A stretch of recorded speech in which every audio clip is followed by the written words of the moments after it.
Assalamu alaikum, peace be with you. Welcome to Tarjuman. Did you know that the Muslim world is actually way ahead of the West in a certain civilizational, historical way? It's actually, unfortunately, kind of a bad thing because civilizations go through these kind of like booms and falls in a way. If we think of wealth and power being like matter in space, because wealth and power attract wealth and power. You know, if you think of like the rich get richer dynamic and the poor get poorer dynamic in a game like Monopoly, you can see it very clearly. If somebody gets a bit more money than the other players, they can buy more territory, which means they can get more money because more people will land on their stuff, which means they can get more money, which means they can buy more territories, which means they get more money. So there's this spiraling, this reinforcing effect where wealth attracts power, attracts wealth, attracts power, attracts wealth, attracts power, etc., etc. And in any society, like the fact that Western capitalism allows for riba, allows for interest, this is like an extremely direct way of doing this. I mean, any society has sort of indirect ways of doing this, whether it means, bribing politicians or buying up more land or whatever and getting more leverage on things and just various indirect ways. Riba is like the worst thing you can do to accelerate this dynamic, which is why it's forbidden in Islam. But the oh right, so this dynamic that wealth attracts power, attracts wealth, attracts power, we can kind of analogize this in our minds and visualize this as like matter in space and like in outer space. We can think of a lot of our galaxies and things. They started out as like nebulas, like clouds of gas and stuff, where it's like things are relatively evenly spread around and it's all over the place. But then with time, because a little bit of matter will clump somewhere and matter attracts other matter, right? And if you have matter clumping, then it's more dense, which means it has higher gravity, which means that it will pull in more mass, which means it gets more gravity, which means it will pull in even more mass. So in the same way that wealth attracts power, attracts wealth, attracts power, and wealth just gets sucked in, same way in matter in space, we have nebula condensing into stars and solar systems and galaxies and black holes, and eventually you get parts of this of the universe where you have vast portions of relatively nothing, and then you have these hugely condensed black holes where the mass of like a million suns or whatever is crammed down into the size of a bucket, things like that. And likewise with societies, with civilizations, you often have these sort of shake-up events where wealth and power get sort of exploded outward into a more dynamic, flowing system. But then over time, if you allow for, wealth and power to accumulate, eventually that will accelerate and the wealth and power will orbit, condense, suck down until you get black holes with, where it's one small elite with all the wealth, all the power, controlling everything, and then everyone else is just like peasants. So the the so the Muslim world kind of went through this cycle before the West. At the beginning of Islam, you had something that was actually pretty similar to capitalism, at least the early capitalism, and like many historians have kind of pointed this out, increasingly so in the past decades. So some of the similar traits we could look at is that Islam and early capitalisms were these explosions of wealth and power. In the case of Islam, you had two empires nearby collapsing. A lot of that wealth is then being distributed in war booty and military stipends, which previously people who had no nobility or anything like that are now getting these nice stipends. And they set up this empire where the law is like facilitating merchants and merchants and business people who can go across large distances and have standardized business law. Makes it very easy for things to move around, for business ventures to happen. Military stipends, I mentioned, a lot of social mobility, lots of access to education. People are rising in the ranks. In the third generation or so of Islam, you had a kind of a controversy actually where, whereas previously the main kind of like leaders of the Muslim world were all Arabs, or primarily Arabs, you had the in the like the third generation or so, you have the grandchildren of conquered peoples becoming all the big heads of like academies and judges and all these things, which just goes to show that there was that social mobility. And things were becoming less tribal, more cosmopolitan networks. Societies managed through a large state rather than just like if you're stuck with like local governance, sometimes you could be screwed over just because like the village elders don't like you or something.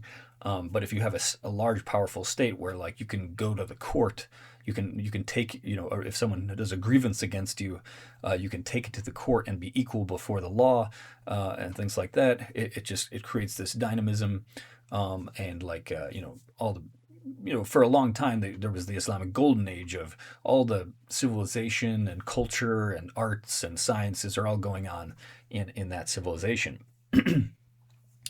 And but then once you get into the later Middle Ages, things kind of settled down, and condensed down, and so that eventually the you had like the major players in the economy, the wealthiest elites were no longer like um, they weren't investing into like business ventures as much, and more so they were just like farming tax revenue, and like uh, um, the technology that was invented was just in the hands of a settled aristocracy.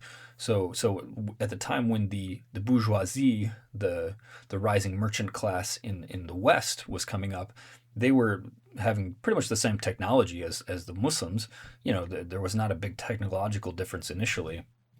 The Ottoman Empire had gunpowder and all these things and could make intricate machinery and all these things. But in the West, they were like at a different part of their cycle, you could say.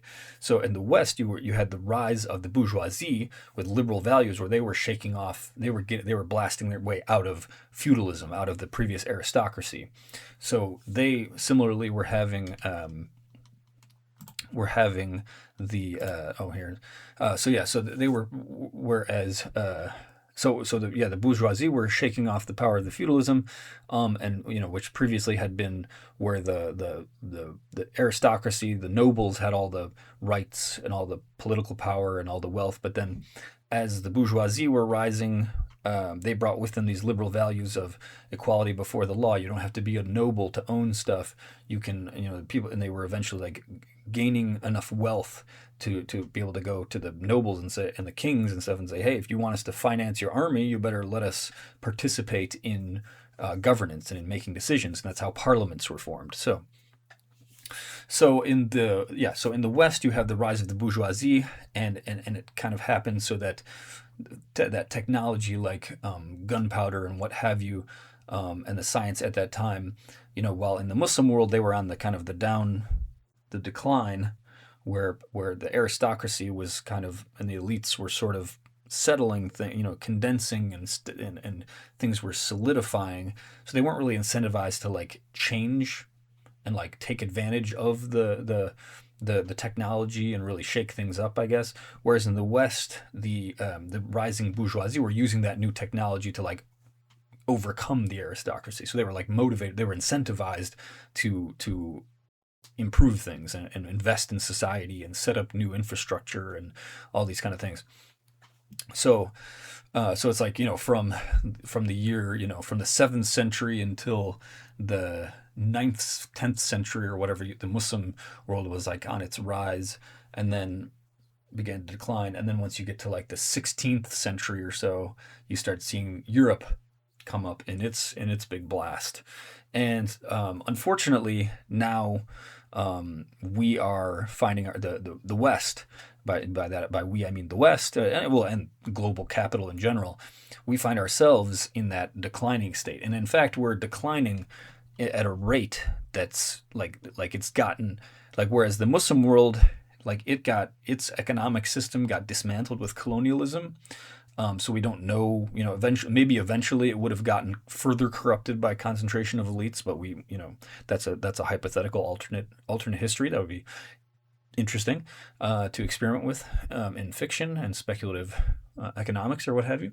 But Yeah, we don't know. I would, but we do know what's happening with Western capitalism, which is dominating the world right now, and it has begun this process of wealth accumulation and concentration and inequality, especially since the '80s. It is accelerating rapidly. That's because in most of these societies, or I guess we could talk about the Muslim world and Western capitalism in particular, while they had a lot of similarities, they also had a lot of, so they both had like a lot of market dynamics and capital dynamics, free flowing money, uh, um, you know, but there were certain safeguards in place to try to prevent the more negative effects of money, I guess. And um, so in the West, increasingly, because the Western capitalism has continued to chug along and has been relatively, there hasn't, ever since the last big push against it, you could say, has been like the '40s with FDR and the New Deal and stuff. The last big push against wealth accumulation was that. But then since the '80s, the guardrails have really been pulled off. If you allow the elites to own big stuff, more than, if you allow them to own and accumulate wealth to a certain point where they can own islands and roadways and forests and giant logistic networks and corporations that employ 2 million people and things like that. If you allow the elites to own things of that size, then they eventually can sort of like lobby politicians and just distort society until they can take away those safeguards and yeah, and so basically they've been increasingly successful at doing so. So since the '80s, we get what's called neoliberalism, which is like hyper capitalism. It's like, even Adam Smith, who's like the father of Western capitalism, he would, if he saw what people were doing with this neoliberal stuff with Ronald Reagan and people after him, he would have been like, "What are you guys doing? This is super irresponsible. This is crazy." Like even Adam Smith, he thought. Like he argued for certain banking he was generally in favor of like free markets and things like that and less government regulation, because the government at his time was generally using its power to like the aristocracy, with the remnants of the aristocracy were like using the state to kind of like preserve their privileges in certain unfair ways, I guess. And so he was very in favor of like, let's get rid of these unfair regulations and let things circulate around more, for more kind of like equal access to wealth and things like that, regardless of your background.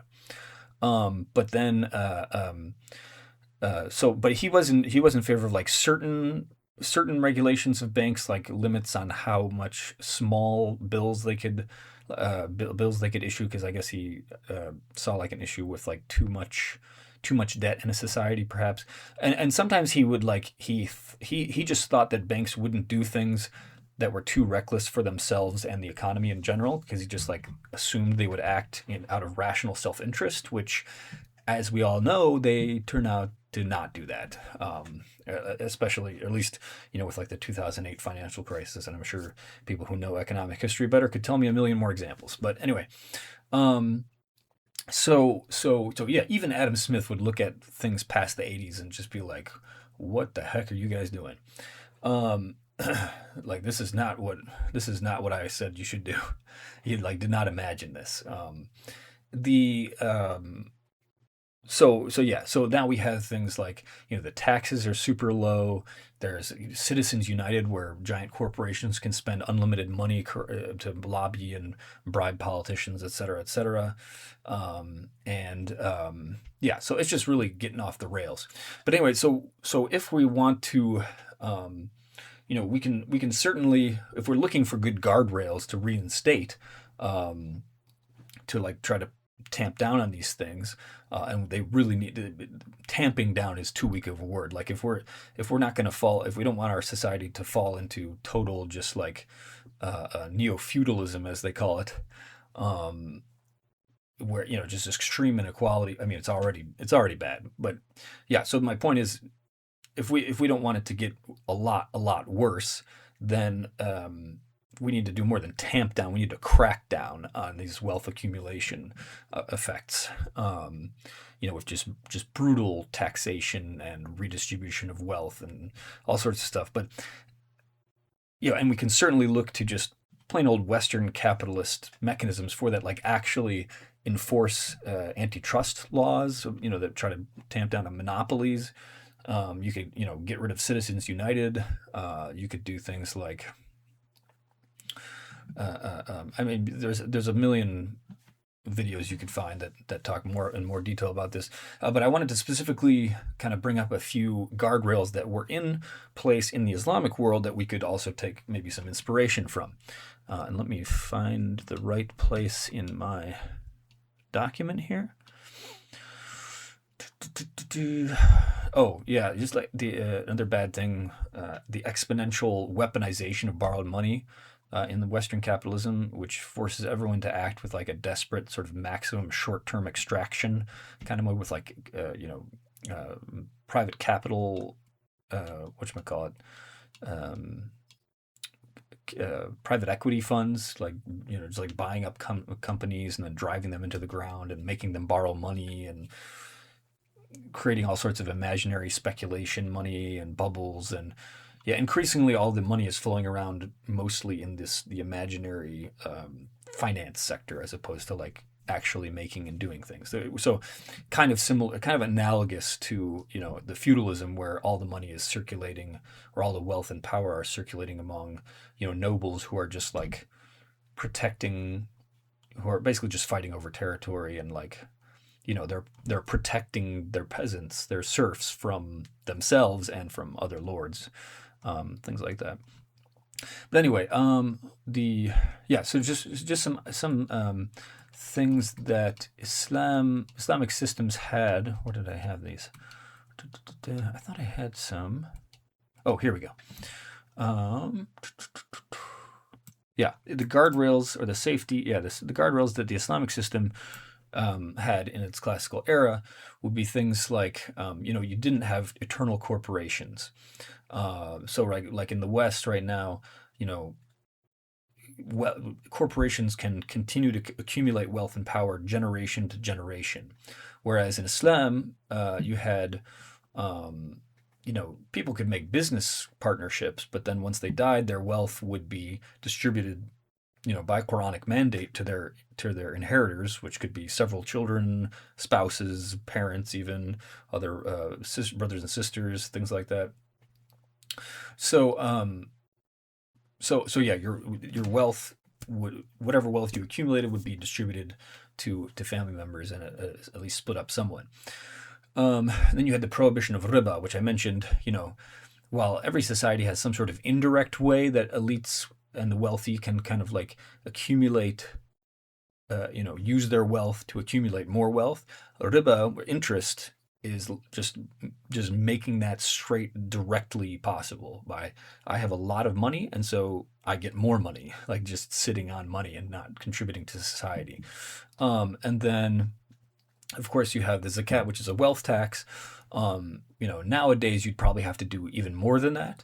But back in that day it was, at least it was, at least it slowed down the accumulation of wealth to some extent, because it just, if somebody accumulates a lot of wealth, it gets taxed, specifically wealth as opposed to just income. A lot of land in the Islamic system was publicly owned, and like I think most of it was like owned by the state, and so rather than owning land, you would just like what elites there were sort of assigned territories in which they had the right to collect taxes from, things like that. But there at least the state had kind of like an ability to limit, the wealthy from sort of hijacking things to their own personal interest. Whereas like, if you have in Western capitalism, where you have sort of just total infinite property rights, when one guy can own Amazon or whatever, it's like this gigantic logistics network. Or Walmart, can be owned by a small number of wealthy people who employ 2 million people. That's just like then that's working for their own personal benefit. And a lot of states nowadays, I mean, again, the U.S. and is like hyper capitalist, like crazy, Reagan neoliberal stuff.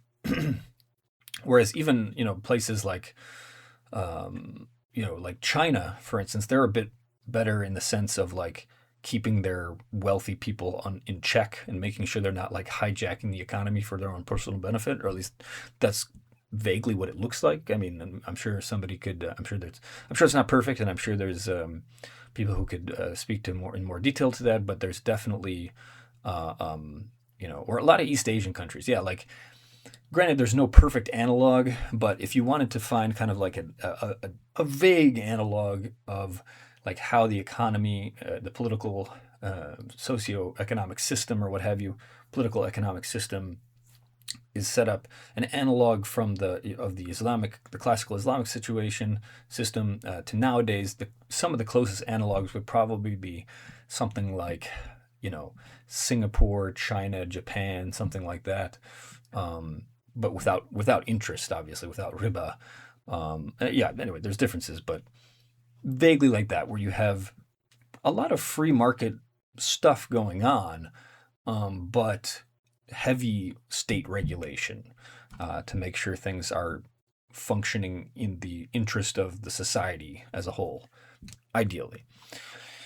So those are the main kind of like safeguards that the Islamic system had, or at least some contrast that kind of give it an advantage compared to Western capitalism. But yeah, again, these things they evolve over time. It's nothing inherent. We're in a period where again the wealth and power are accumulating extremely rapidly, and society's declining into a sort of lord and serf sort of dynamic, where we have, what is it in the U.S.? The top 1% control more wealth than the bottom 90%, for instance. So I mean, we got to crack down on it if we don't want to fall into being, a total oligarchy where a few, the entire economy is just functioning for the benefit of like a tiny proportion of the country that are hyper wealthy, and most people are just kind of powerless cogs in the machine. If we don't want to increasingly fall into that any more than it's already happened, we do need to really bring the hammer down on these billionaires, like at least New Deal, at least FDR talking. So, Bismillah, may Allah may Allah give us the tawfiq to do that, give us the conditions for that to be possible. We got to push for it, and Allah, when Allah is willing, it'll happen. Jazakumullahu khaira. Assalamu alaikum wa rahmatullahi wa barakatuh.